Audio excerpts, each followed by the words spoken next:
Greetings, ladies and gentlemen, and welcome to tonight's episode of Tales from the Darklands with me, your host, Dr. Smalktalk. Make sure you have your cup of tea ready, sit back and relax, as today we delve into the story of the United States Air Force versus the Bermuda Triangle.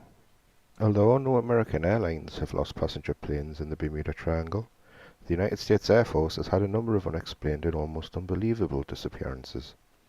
On January 8, 1962, a KB-50 tanker with 9 men on board vanished without a trace while on a flight to the Azores. On August 28, 1963, two KC-135 Stratotankers were lost on a routine flight between Bermuda and the Bahamas. Search planes found wreckage near the tanker's last reported position, and it was assumed that they had collided. 2 days later, however, more wreckage was found, nearly 200 miles to the south.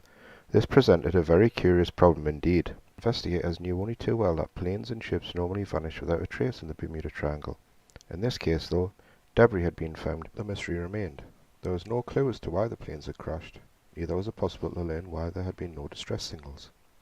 One Air Force official stated his belief that the men in both planes had been dead or unconscious before they hit the water. He suggested that the oxygen system may have failed, or that some unexplained force may have killed the crews.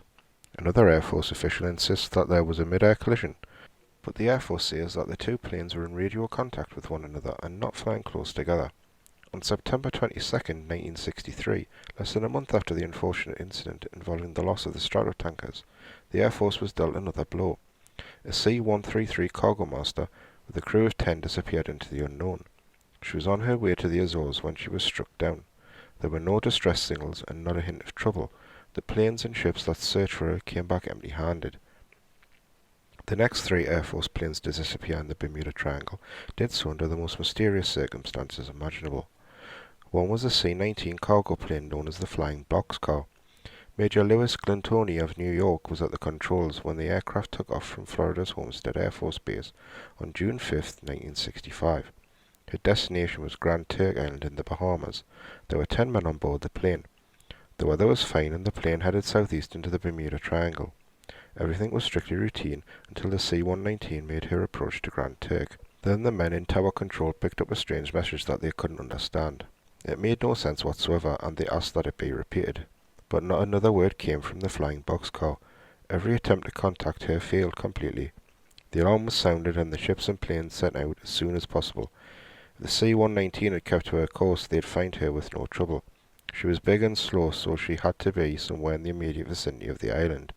The search produced nothing but dashed hopes. Everyone knew that a large plane could not suddenly disappear without a trace when making an approach to an airfield, yet that was precisely what had happened. Homestead Air Force Base was also the takeoff point for another plane that set out on a journey of no return. The date was September 10, 1971. Captain John Romero of Lafayette, Louisiana, and Lieutenant Norman Northrup of Portland, Oregon were in the cockpit of the Phantom jet fighter when it zoomed out over the Atlantic. 4 technicians tracked its flight on radar. While the men were watching, the jet suddenly disappeared from the radar screen. They had trouble believing their own eyes. It had happened so fast that it took them a minute or two to realize what had happened. Then the alarm was sounded. Within minutes, other jets were swooping over the area where the Phantom had disappeared. Everything seemed to be in favor of those searching for the missing plane. They could pinpoint the exact spot where it had last been observed on the radar screen. It was still early in the morning, visibility was perfect, and the jet had disappeared over the Great Bahama Bank. The water was clear and only about 10 to 20 feet deep, so they could easily see a plane lying on the bottom. Unfortunately, however, the searching party didn't find a thing. Tens of thousands of square miles of Florida and Bahama waters were searched thoroughly, but there were no results of any kind. An even more mysterious incident occurred on October 20th, 1971. In this case, the plane disappeared right before the eyes of a group of scientists. The Discoverer, an oceanographic research vessel, was working south of Great Iguana Island in the Bahamas. A 4-engine Super Constellation flew overhead, and the men watched it idly. Suddenly, something went wrong. The plane literally stopped in its tracks, and then plummeted straight down into the sea. It only took the Discoverer a matter of minutes to reach the scene of the crash. To the absolute amazement of the scientists, there was nothing to be seen. The terrific impact must have smashed the plane to bits, but not one scrap of wreckage floated on the surface. There wasn't even any kind of oil slick. Although the research vessel carried the most modern sophisticated detection equipment, it was unable to find any trace of the plane. The scientists looked at one another and shook their heads. It was easier to believe that the super constellation had never existed than to believe that it could have completely vanished. Thank you for listening to tonight's episode, ladies and gentlemen. I hope you've enjoyed it. If you have any comments or questions, please leave them in the section below.